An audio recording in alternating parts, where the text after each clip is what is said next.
My name is Abby Schroth. I am a nurse in Pittsburgh, but I am born and raised in Moosic, Pennsylvania. I've been a part of the Cody Brace Foundation since 2013. Since then, I've been able to kind of transition from a fundraising volunteer role into a role with the Organ Transplant Assistance Program starting in 2018, which is kind of when that program or OTAP started. My name is Mark Dunleavy. Friend of Cody since college. I'm part of the OTAP organization. That's the Organ Transplant Assistance Program, and I'm one of the committee members and founding members. I'm Michael Morgan. I'm from Scranton, Pennsylvania. I've known Cody since freshman year, going to prep together, and I've been involved in this organization since the day it was created. I was with Cody the night that he passed, and all of our friends and I came together shortly after that and turned a pretty tragic event into something that I think we're all very proud of. This organization has shown a tremendous amount of evolution and growth since its inception. And when we started this back in 2013, really the idea was just simply to continue Cody's legacy and continue his commitment. He was a bigger than life person, and someone that we really just felt like needed to continue his spirit and energy, so people that maybe didn't know him as well could at least try to understand a fraction of the individual he was.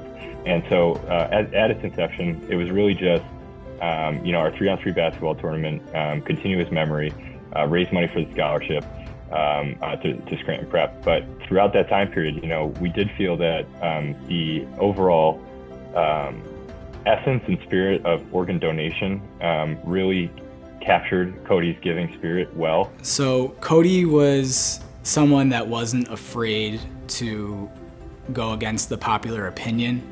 And I remember being out one night and a friend of ours was giving another friend of ours a hard time, and it was picking on them to the point where this person was going to leave. And Cody stepped in, told this first person that, just shut up, and pull the other person aside and say, hey, don't worry about it, I got you. Like, he was someone that, while everyone was just having their laughs, he stepped in and he made a difference, and he didn't care about other people's opinions.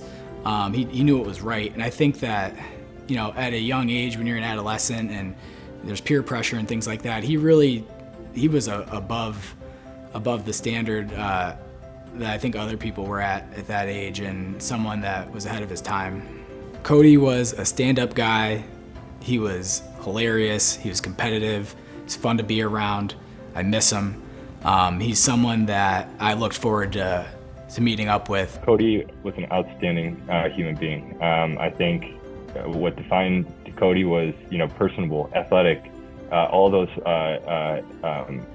adjectives and characteristics that you'll hear anybody talk about him with. But I think that at his core, he truly was a giving individual. He always thought about other people first, and you could see that in his actions and speaking to him. And he'd always go the extra mile to try to help you out if you needed anything. Just a truly selfless, giving, outstanding person.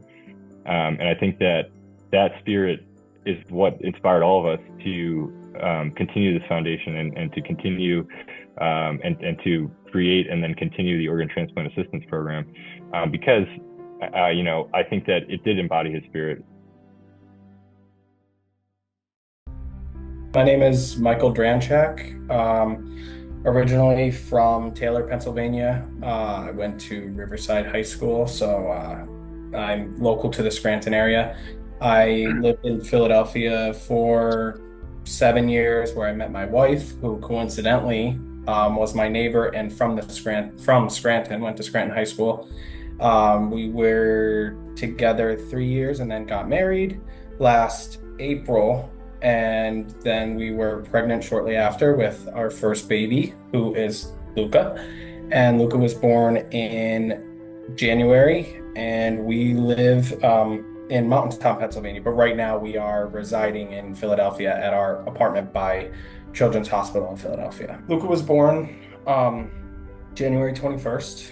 and we had a relatively uneventful pregnancy. Everything was perfect. All our tests came back with great results. My wife was healthy. And then when he was 5 days old, we received a call from our pediatrician saying that something was abnormal with his blood work, his newborn screening blood work. So we needed to immediately get to CHOP as fast as we can. And they said that, Luca's blood work was consistent with a condition known as severe combined immunodeficiency, or SCID for short, SCID. And ultimately, what this condition is, what this disease is Luca was born virtually with no immune system. So your body needs these certain cells, T cells they're called, to fight off viruses. And the normal newborn has 3,500 T cells on their blood work. Luca had 7. So any illness from, a common cold could have been life-threatening to Luca. So immediately we went to CHOP, and then they told us, there's nothing that we can do here right now, but Luca will need a bone marrow transplant. And you can only get that really, like, the ideal time is at 3 months. It allows the baby enough time to get big enough so that they can handle the conditioning before the transplant and then the bone marrow transplant itself. So we were sent home for the next 3 months, where we lived in isolation. It was just me, my wife Kirsten, and Luca. And it was a scary but an incredible 3 months where we got to watch him, grow into this beautiful little baby, very, very smart, doing all the stuff that a normal baby would do. You would never know by looking at my son that he is sick. And that's the scariest part about this disease. So when he was 3 months old, we then went to CHOP, Children's Hospital Philadelphia, where we were admitted on April 22nd, and we spent 6 weeks in the hospital. Again, full isolation, me, my wife, and my son, where he received chemotherapy for several days, and that is the conditioning that knocks out his entire, whatever you would say is his little immune system. Like I said, he had these 7 T cells, and they knocked all of those out, and then they made room for the donor's bone marrow, the donor's stem cells that they put into him. They had to knock out all of Luca so that his body would be an empty shell and accept these new cells. And so we are on legitimately month 7 of our isolation with just the 3 of us. No one's ever met Luca in person besides his doctors and us.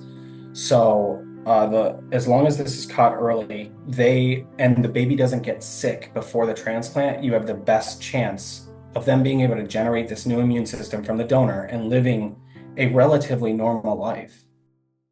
Luca is a patient recently from the area that we've been trying to help, and he's been recently diagnosed with SCID, which is a very rare immunodeficiency.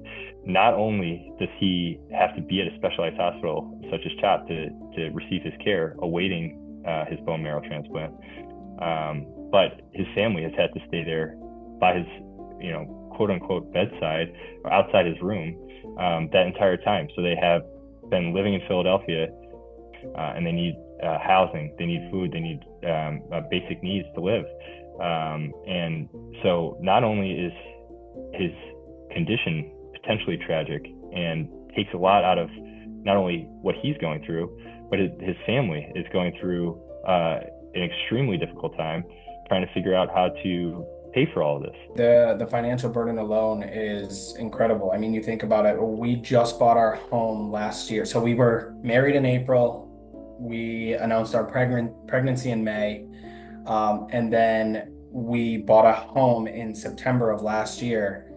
And so not only do those bills don't stop. Our mortgage doesn't stop. Our utility bills don't stop. Our car payments don't stop. And on top of that, we also have our apartment in Philadelphia that we need to pay rent on. So our bills didn't stop, and Kirsten leaving work didn't make it any easier. I mean, we're doing okay, but a big piece of support was, foundations like the Brace Foundation, or we did have a GoFundMe at the beginning of this. That was a huge help. We actually have a fundraiser coming up in 2 weeks just to continue to help with some of these expenses and supplement for our loss of income. This is not a foundation where you send money and the money just gets lost or gobbled up in bureaucracy. This money is truly going directly to individuals in need, and the need for these people is very real, immediate, and tremendous. I mean, they have so many ancillary costs to help take care of their loved ones. You know, when somebody goes in for an organ transplant, they require a lot of specialized care. And so their families have to drive them to and from these specialized hospitals to receive that care. Not only does that transport cost money, the gas, the lodging when you get there to stay with them, but also the food and the bills that are not being taken care of because the loved ones have to take time off of work. I mean, it is a tremendous financial need that these patients have right now. And by donating, by giving, it goes directly to them. With the organ transplant assistance program, we take that money, we give it right to these patients so that they can continue to sit by their loved one's side and try to get them through likely the worst event of their entire lives. The Cody Brace Foundation was integral to my son's success in treatment, and us being able to spend all the time that we possibly could with him at the hospital in Philadelphia, 3 hours away from where we live. They assisted us in our stays, all of our travel expenses, to be able to reimburse us for food expenses, and just to be there for us support was incredible. And they gave us a grant, part of the transplant assistance. And we immediately, all of our trips where we were going down, we were spending 3 or 4 days down here at CHOP. So every day that we spend at CHOP, parking, meals, our fuel, the tolls, and like I said, the car seat, and we were just told, hey, submit everything. And it was a huge relief because at the time we didn't have our GoFundMe up and running. Like, we didn't have just like open cash. It was just all going to go on a credit card and then try to pay it like the rest of the bills, and whatever happens because Luca takes priority. But it was a really huge relief to know, like, okay, during these trips, like, this is all taken care of. And it was a really big relief because we're not cooking down here. I mean, we didn't get to cook until we were outpatient in the hospital. We went in April 22nd. We didn't leave until the end of June. Every single day that we spent at that hospital from April 22nd till June 28th, we either ate out or ate at the CHOP cafeteria, which still costs money. Coffees, we couldn't make our own coffee. Like, those costs, I mean, you're talking thousands of dollars. And to have the Brace Foundation be able to cover a lot of that was a huge relief to me and my wife. And then even when we left, we started our lease at this apartment during our stay because we didn't know if I was going to be working from the hospital or working from the apartment. And the Brace Foundation, they covered the whole first month of rent for us, which was enormous. I mean, you can only imagine the cost of rent in Philadelphia, and they said, say no more, just submit it. And that was just amazing. And never asking questions, and they were eager to jump to assist us and Luca in this recovery process.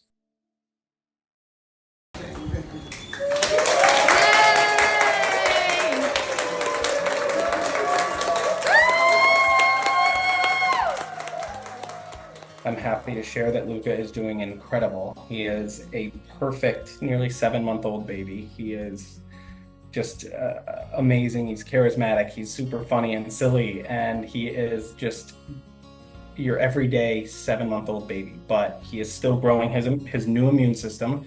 His cells just started to generate his new immune system cells. So we are in the thick of it now.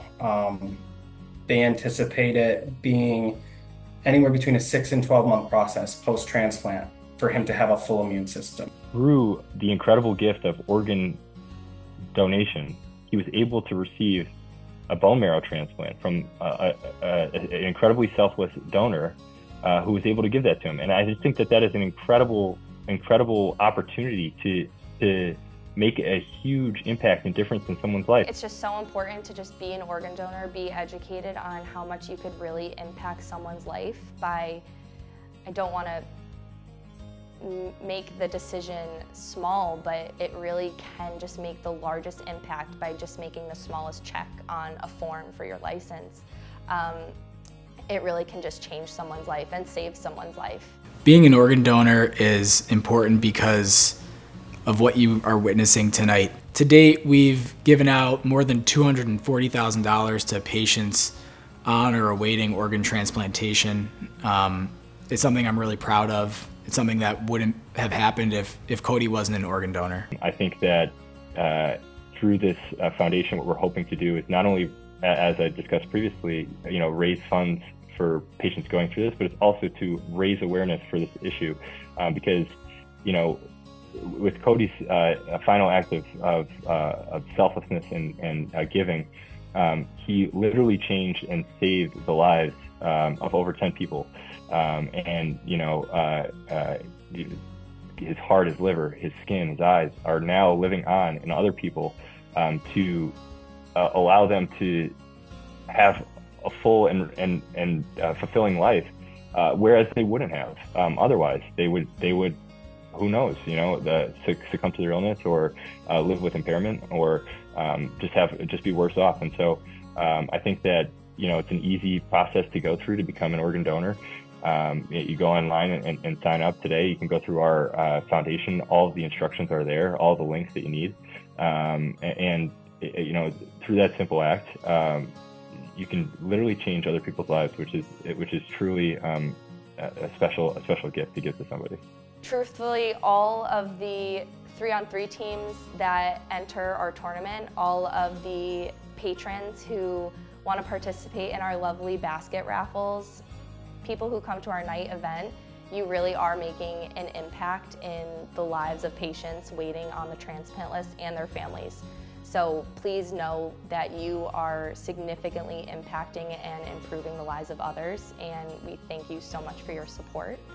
And thank you to everyone who came out, all of our patrons, all of our supporters, all of our families who have come each year, which is so great. It's so great to see everyone and see everyone doing well. And of course, thank you to the Brace family for just opening up your family to our community and continuing Cody's commitment.